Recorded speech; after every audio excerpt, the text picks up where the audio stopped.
Hello everybody, today I'm going to show you how to draw in Photoshop a circle in a circle. So we're going to draw circles with circles, so let's go. First I'm going to create a new layer, fixed ratio, 50-50, doesn't matter the size. Then I'm going to take the bucket, color it, that we can see the circle. Click Command Deselect. Now I'm going to duplicate that layer. Now I'm going to hit Command Transform.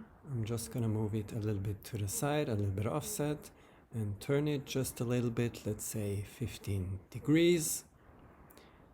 Then I hit Enter, and then I'm going to click Shift, Option, Command, and T.